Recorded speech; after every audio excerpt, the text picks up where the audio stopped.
नमस्कार, मी आहे दीपाली आणि माझ्या चॅनलवर तुमचे स्वागत आहे. मी कथा घेऊन येत आहे मन माझे तुझे झाले. सीझन 2 भाग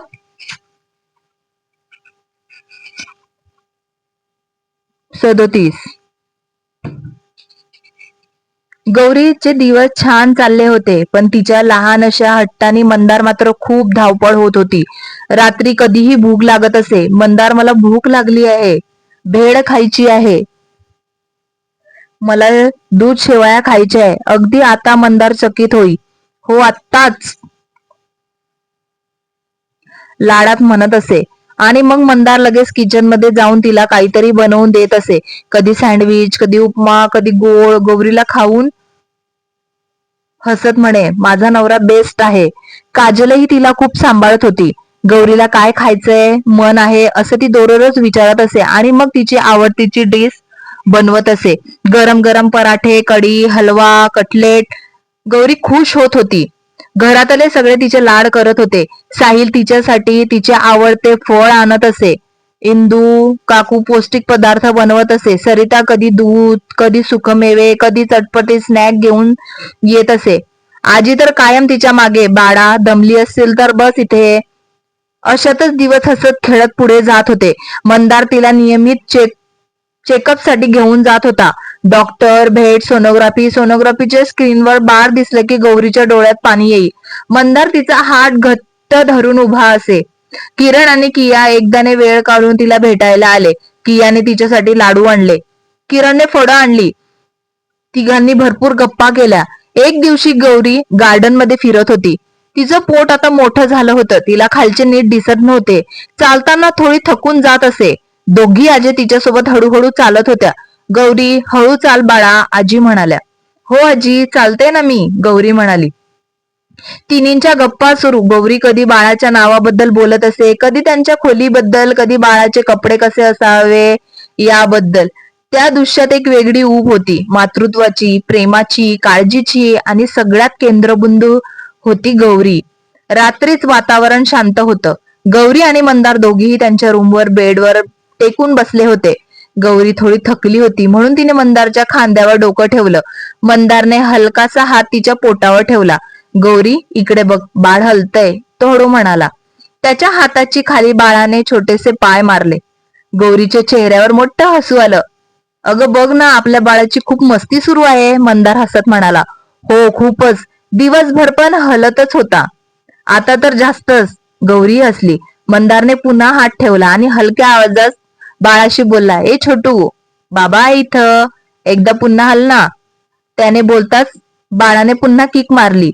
गौरीने मंदारचा हात धरला. मंदार, किती छान वाटतंय ना, असं छोटस जीव आपल्यात आता वाढतोय, गौरी म्हणाली. मंदारच्या डोळ्यात प्रेम झळकलं. खरंच, मला तर विश्वास बसत नाही. कधी कधी तू आणि आपल्या बाळामुळे माझं सगळं जग थांबलंय, गौरी, मंदार म्हणाला. गौरी लाजली. दोघं पण बाळाच्या प्रत्येक हालचालीवर हसत होते. बाळाकडून येणारी ती नाजूक किक दोघांसाठी आनंदात खजिना होता.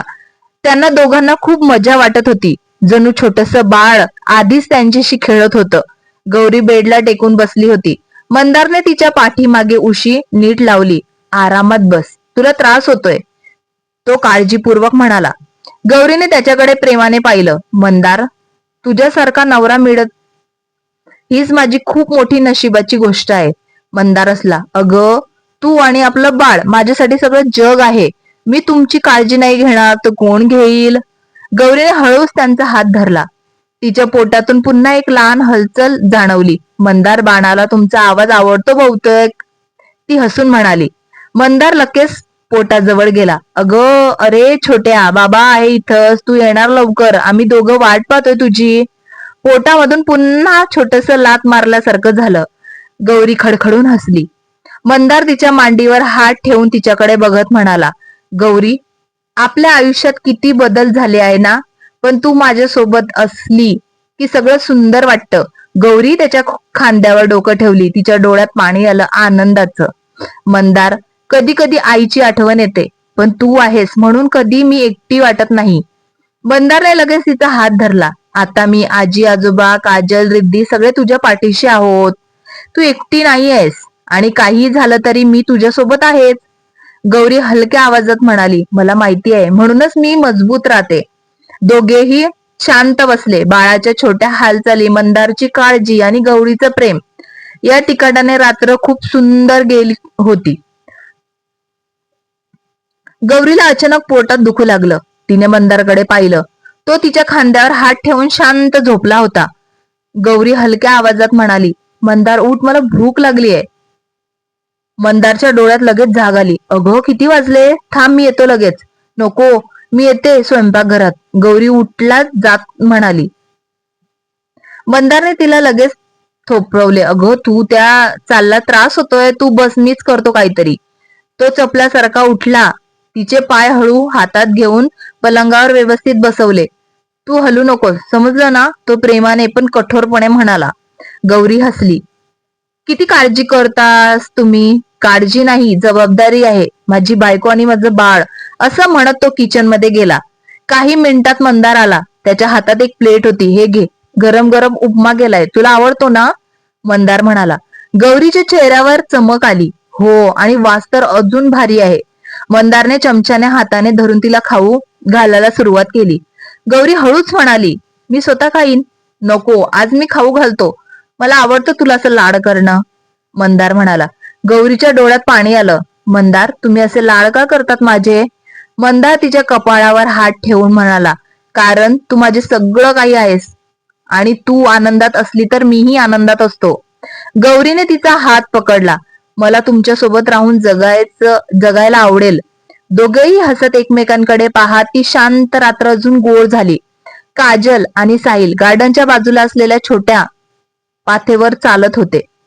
सकाळचा मंद वारा, हातात हात, आणि दोघांची कायमची मस्ती. अगं थांब जरा, साहिल मागून म्हणाला. काजलने नकळत त्याचा हात सोडून धावायला सुरुवात केली.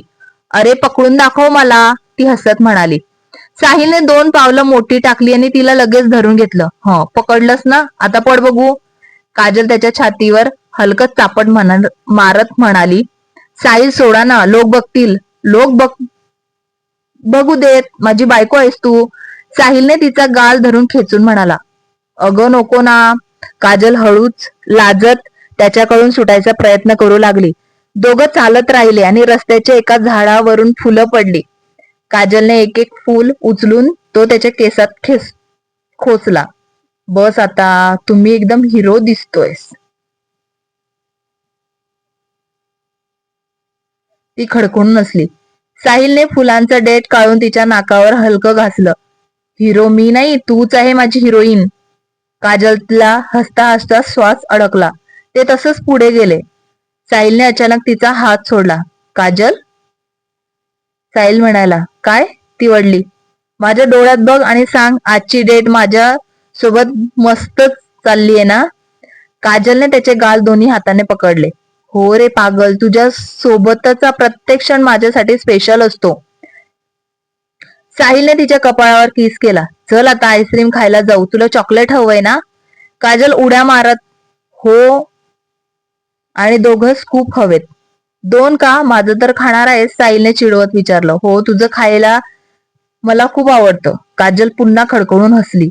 ते दोघं हातात हात घेऊन मस्ती करत एकमेकात हरवून पुढे निघाले. पुढील भागात. गौरीला त्रास होतो का? तिला हॉस्पिटलमध्ये घेऊन जावं लागेल का? मुलगा होईल की मुलगी होईल? जाणून घेण्यासाठी ऐकत राहा मन माझे तुझे झाले सीझन 2 भाग 37. कथा आवडली असेल तर लाईक करा, कमेंट करा. पुढील भाग ऐकायचा असेल तर सबस्क्राईब करा, मला सपोर्ट करा. धन्यवाद.